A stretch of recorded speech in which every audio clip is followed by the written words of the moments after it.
to the hearing on the proposed 2017 technology operating budget. Before we begin, I want to thank everyone for their work and preparation for today's hearing. Department of Technology Director Orth, who will be presenting tonight, Deputy Director Sherry Kish, Assistant Director Tom Diamond, and Assistant Director Gwen Acrobeto. Thank you for being here tonight.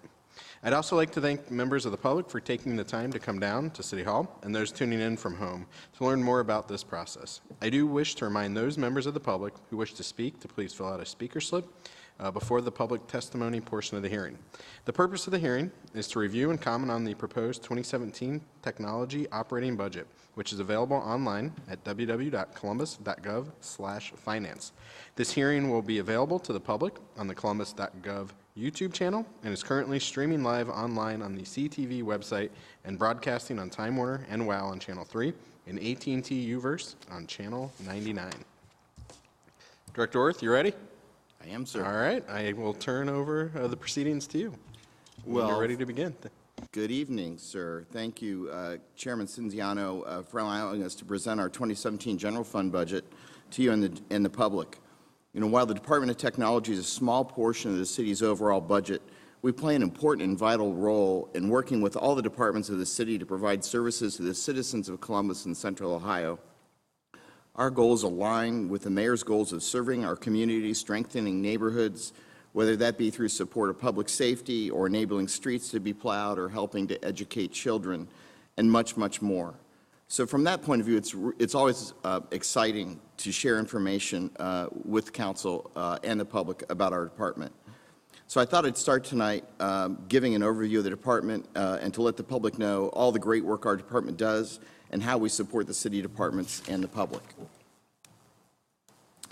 I'd like to start with our new mission statement. The Department of Technology plans, designs, develops, procures, and delivers citywide information technology, telecommunications, and media services in partnership with city departments, city council, boards and commissions, and other government entities. And it's worth noting in this new mission statement that our emphasis in 2017 is the word partnership, and you should generally expect to see expanded collaboration on our part with departments and external stakeholders in the city. We feel this is really important and vital to the city's long-term interests in serving the citizens of Columbus. Overall, our department has a variety of products and services that we provide to the city as a whole.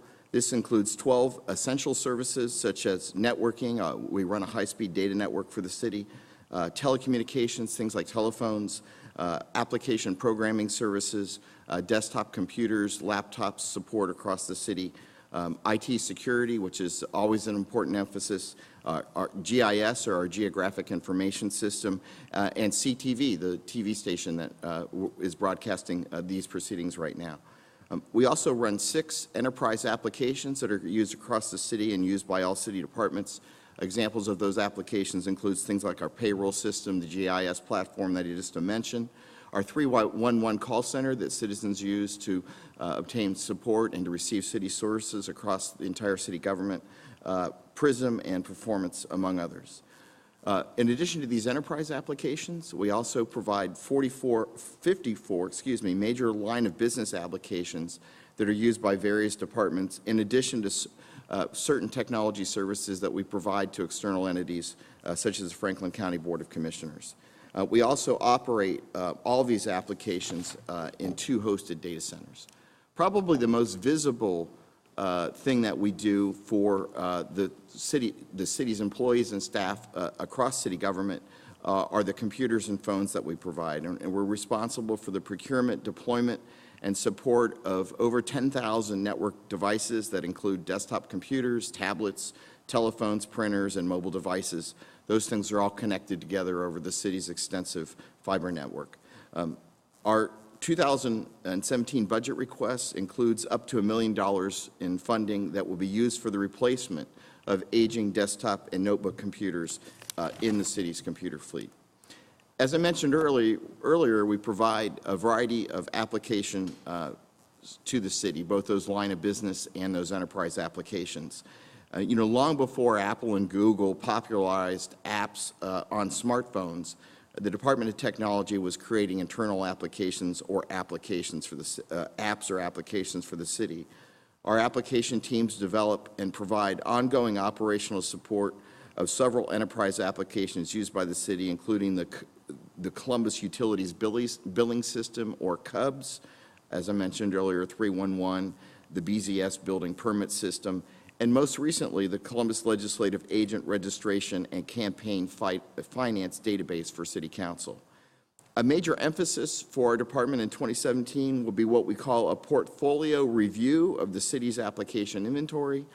The goal of that review will be to identify applications that should be expanded across the city as a means either to enhance citizen services or generate cost efficiencies for the city as a whole.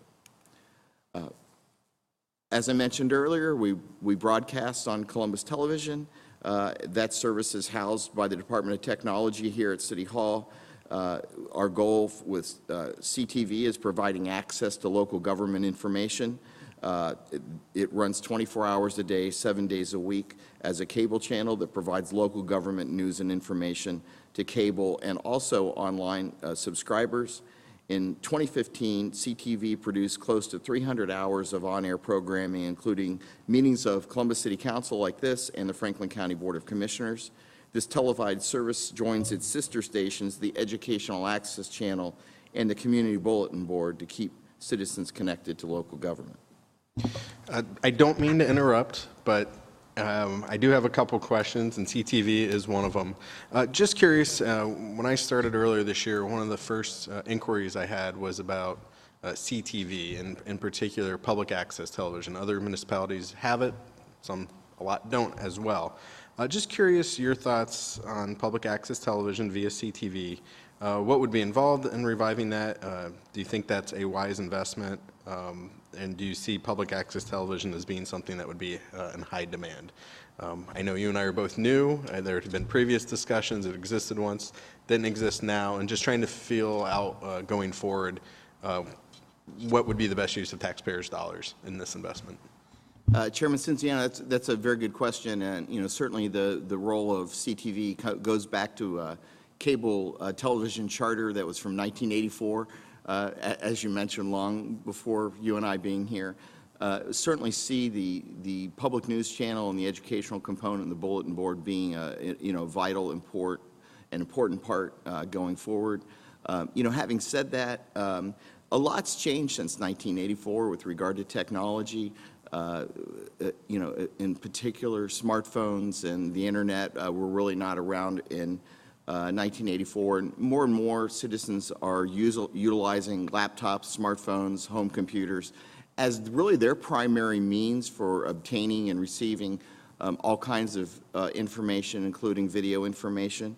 So generally, in some of the research by the department, we've seen many cities here in Ohio and comparable peer cities have really kind of looked at this fundamental change and have discontinued their public service component of their television stations, really in favor of other tools that are generally more cost-effective and reach many more people. In particular, YouTube is really a free service, and we not only broadcast in real time as we're doing now, but we also record and then later broadcast on the city's YouTube channel.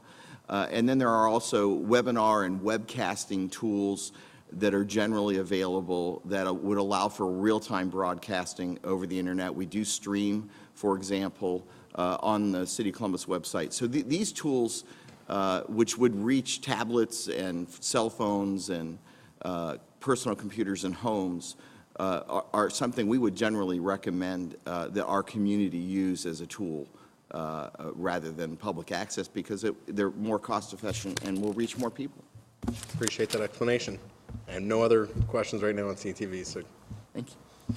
So as you said earlier, CTV is broadcast on Time Warner Channel 3, WOW Channel 3, UVerse Channel 99, and as I just mentioned, live streaming on columbus.gov/CTV and also on the My Columbus app. So all of the services that the city provides, all are housed in a data center. The city runs 2 data centers, one in West Columbus and one in downtown Columbus. The management and operation of those 2 data centers houses over 1.8 petabytes and over 550 servers. I know that's technical jargon, but just so you know, that's about 10 billion digital photos. So it's just a massive amount of information. We run that in an environmentally safe and secure location. Our data center supports technology operations across the city by providing uninterrupted, secure, and reliable infrastructure. It's sometimes said that the city never sleeps, and that's really true of our data centers. These data centers run 365 days a year, 24 hours a day, 7 days a week. A critical component to providing technology services across the city is Columbus's fiber network. We have over 500 miles of fiber that allows for quick and efficient transfer of data between locations. It's the basis for all communications across city departments, so things like telephone services, network service.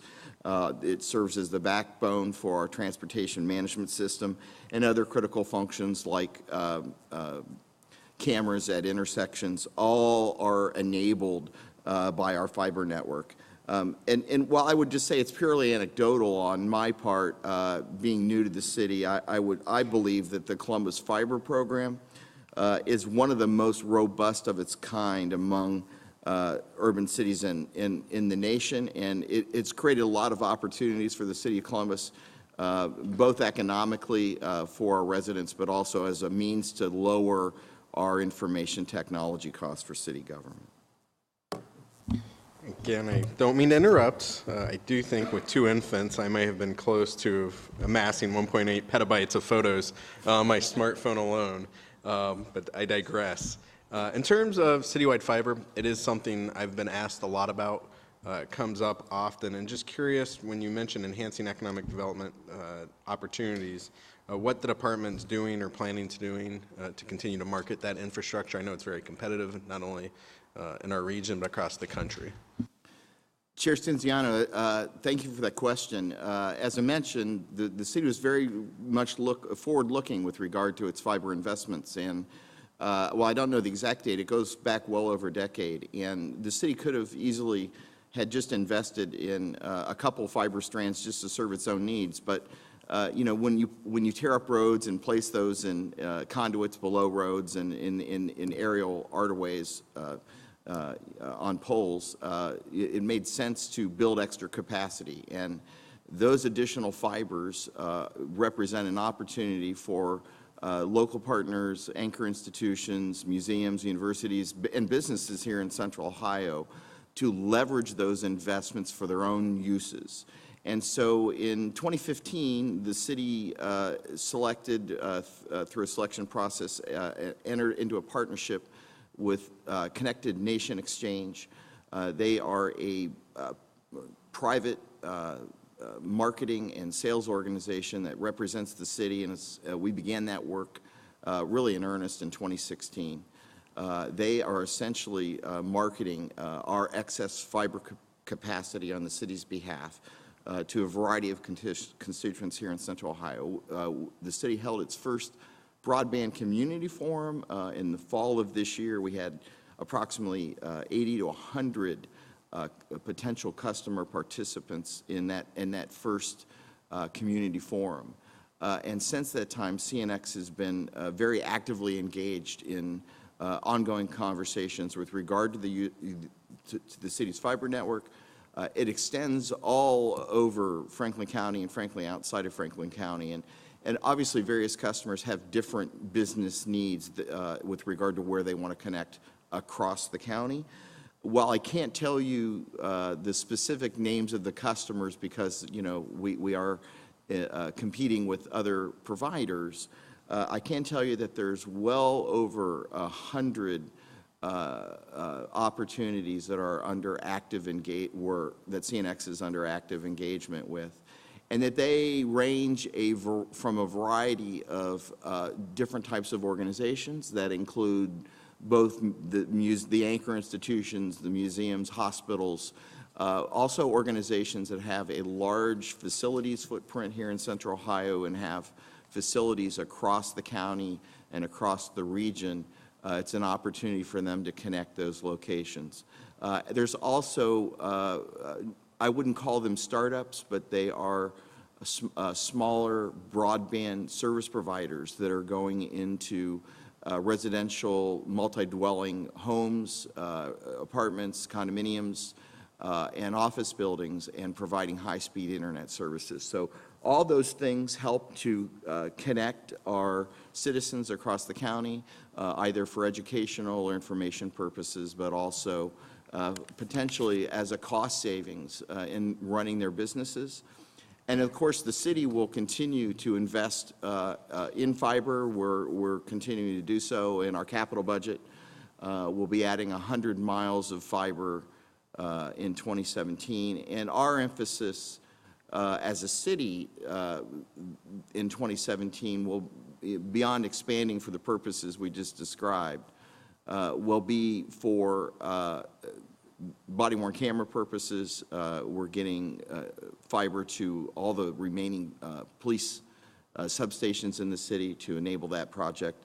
And it's also a critical component of Smart Columbus and bringing fiber to the Cleveland Avenue corridor in Southland.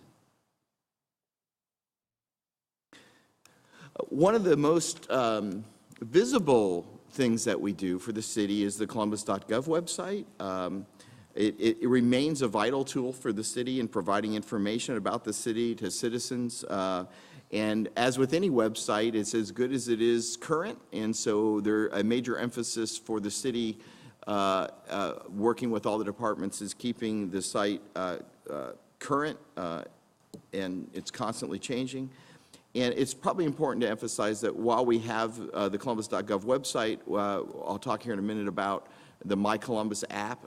We've worked very hard. A main focus has been keeping the internet version, the website, and the My Columbus app experiences common for our citizens. And that enables them to essentially use both those tools, whether they're on the go and in their cars or perhaps downtown, or moving, and also, you know, if they're using their personal computers in their homes or their businesses, the experiences are the same, so it makes it easier for them to find what they're looking for. Our website has a lot on it, but mainly it provides news and events. It allows citizens to pay their utility bills, apply for parking permits, check their street sweeping schedule, find information about what's going on in recs and parks, submit 311, or learn more about Columbus Green Spot. The My Columbus app, as I mentioned, we've worked really hard to make sure that the look and feel between the two are very similar. It's available for the two most common platforms, the Apple operating system and the Android operating system. This particular app, which was one of its first of its kind among urban cities in the country, has been downloaded over 25,000 times. In 2014, it won the best customer app from CITE, which is the consumerization of IT in the enterprise. And it can also be used for things like 311 submittals, so you can submit a 311 request from your phone. We've received over 12,500 requests just from the phone app itself. I mentioned earlier that one of our key enterprise applications was our geographic information system. There's a variety of uses of the GIS platform among city departments, and I'm going to really focus on three. There's many more, and certainly would encourage everyone to go to the GIS portal, go to columbus.gov and go to Quick Links, and you'll find it. There's three particular examples. The first here that you'll see is just 311 service requests that are displayed based on where they originate across the county. And so what this information does is it helps our city departments to see where there's potentially hotspots. So if residents have a particular concern or issue in a particular neighborhood, we can actually see those requests coming in on the map, and it helps us to identify those problem areas much quicker than we could if we were just looking at data in a database in our 311 system. So we're able to take the 311 data and display it in a mapping tool. It helps us make much faster and better decisions. A second application that is a common and very popular is the use of GIS for building and zoning. It allows folks that are interested in obtaining zoning permits or those types of changes to see at a building level and a parcel level how those parcels and buildings are zoned. And then lastly, and this seems rather appropriate given we've had the first major snow of the week, an application we call Warrior Watch. You can get to this application again off the website. Go to Quick Links. This displays in real time streets as they're plowed. You can also check your snow priority. What you're seeing now on the screen is the level 1 streets here in Franklin County, and we update that during snow season on a 6, 12, 24, 72-hour interval. So that was a little bit like drinking water out of a fire hydrant. Now to the budget itself. Our overall operating budget in 2017 is $36,521,710. We, as a department, operate as an internal service fund that supports the technology services the department provides to other city departments, divisions, and our outside entity, Franklin County.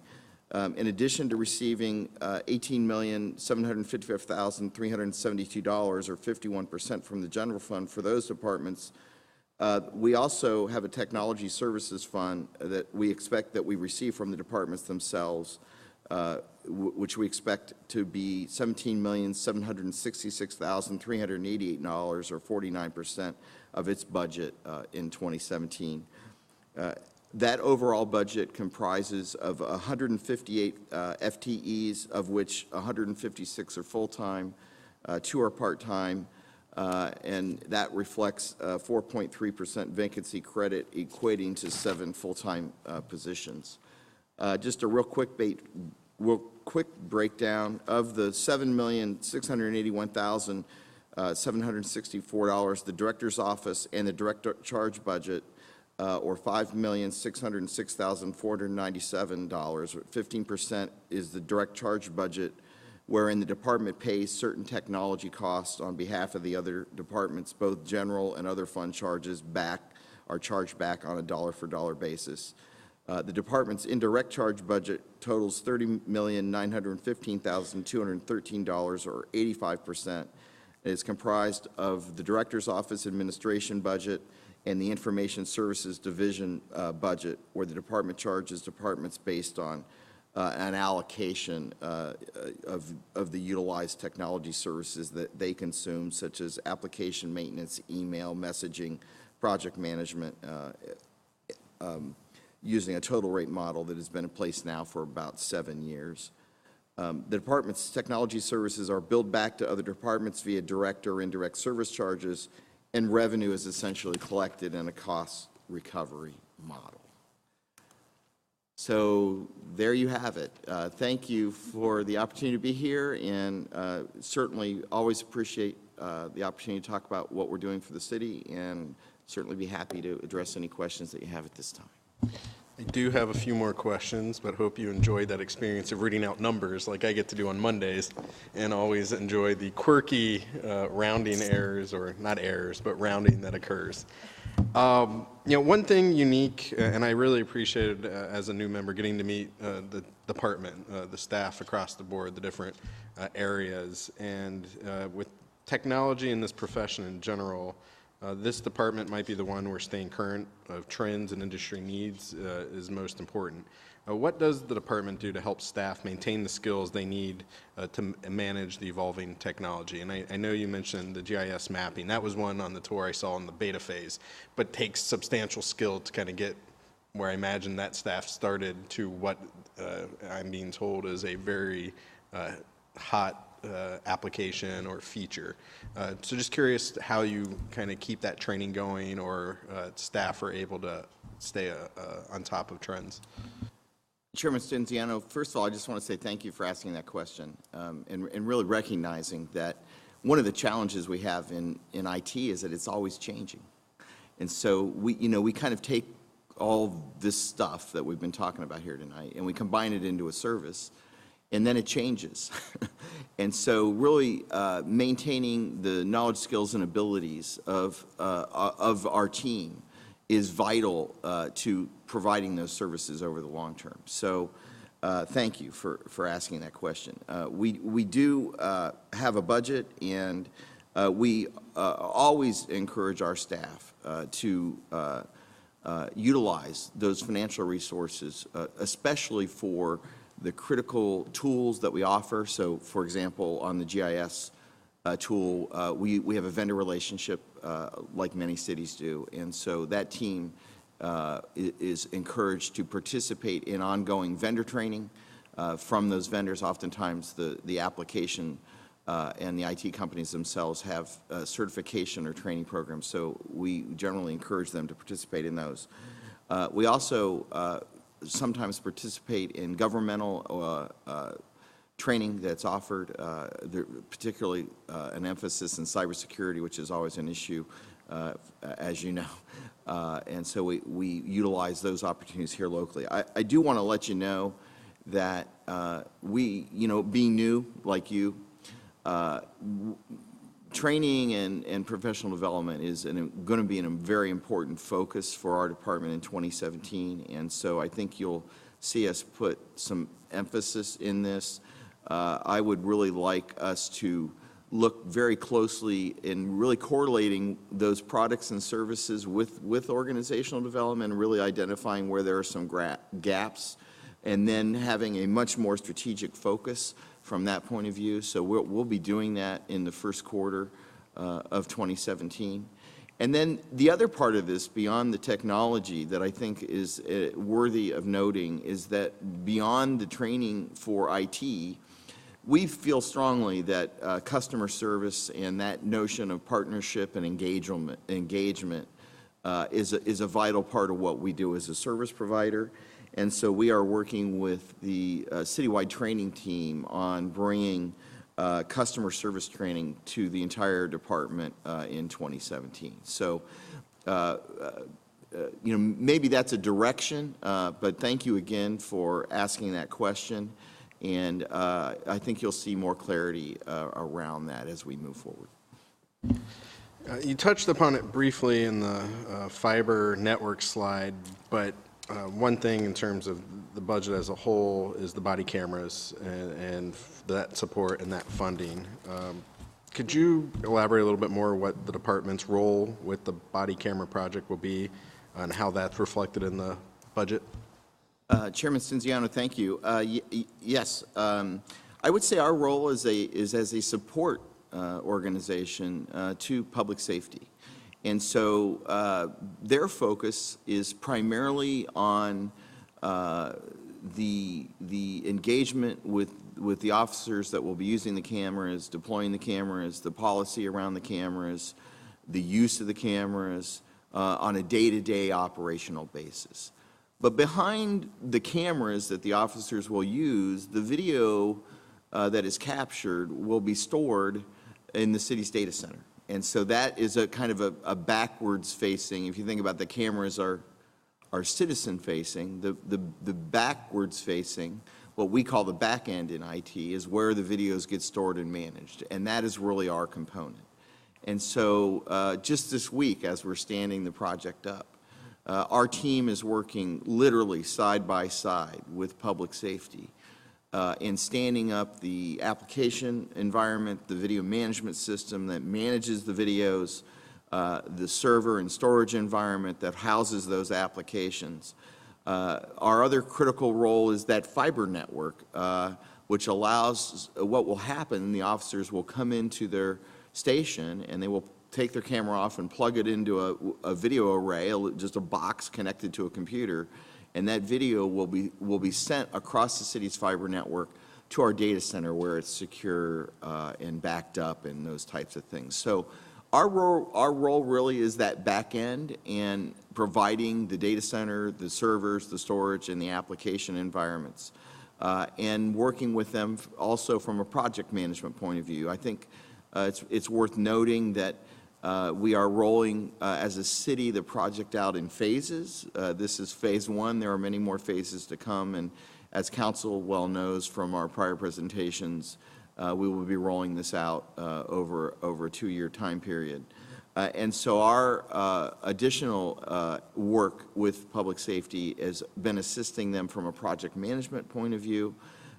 We have a project management resource that's been part of this work that I've been describing. We do, because of retirement vacancy, hiring a project manager to dedicate to the body-worn camera project. So most of what we provide really is staff support. So the staff in the data center that manage those environments are our contribution to the project. Certainly the direct funding for the project itself, for the cameras, the software, and the storage is coming from the public safety budget. Appreciate that. And one final question and another big project. Because of technology's role, and when we talk about smart city, almost feels goes hand in hand. And just looking for you to elaborate a little bit on the role of the department with the Smart Cities project and how that's reflected in the budget proposal. Chair Stenziano, thank you for that question.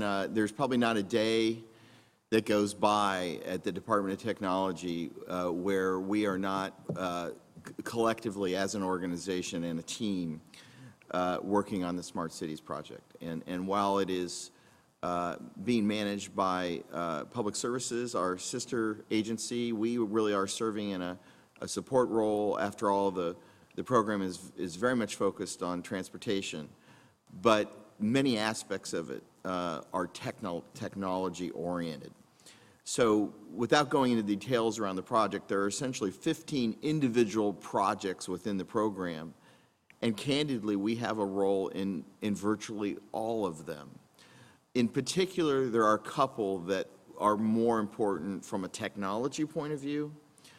One is the fiber connectivity, so there's sensors that will be installed on the poles, and the sensor data has to come back into the city's data centers so that it can be consumed for the research purposes in the grant and also consumed by applications. So, for example, the kiosk and the transportation management system and the debit card system, which are examples from the grant, will utilize the data coming back from the sensors. So we have a role in the fiber connectivity. And then, as I've just mentioned, all that data comes back, as you know from prior presentations, what we call the information data exchange.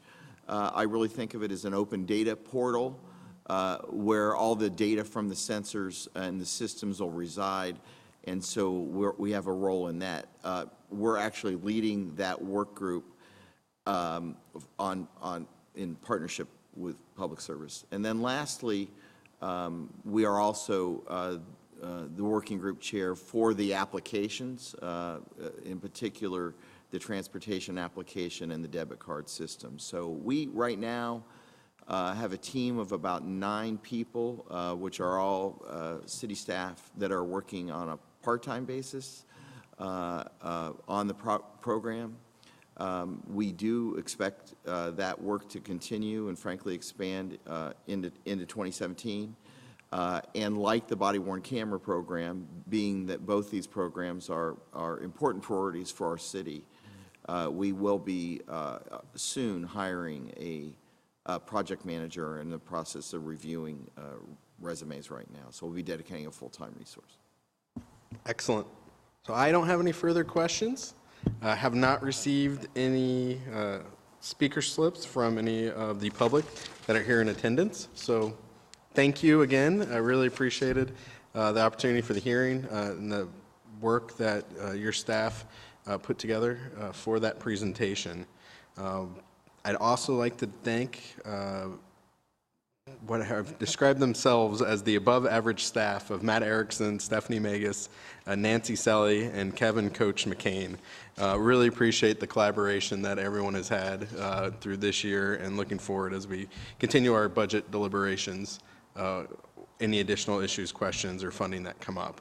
I encourage those looking for more information to visit the Department of Technology website at www.columbus.gov/technology or call 614-645-2550. If you're looking for more information on the overall proposed 2017 operating budget, again, residents can find that online at www.columbus.gov/finance. And as always, you can call my office at 614-645-8084 or email me at mstenziano@columbus.gov with any questions. With that, this hearing's adjourned. Have a great evening.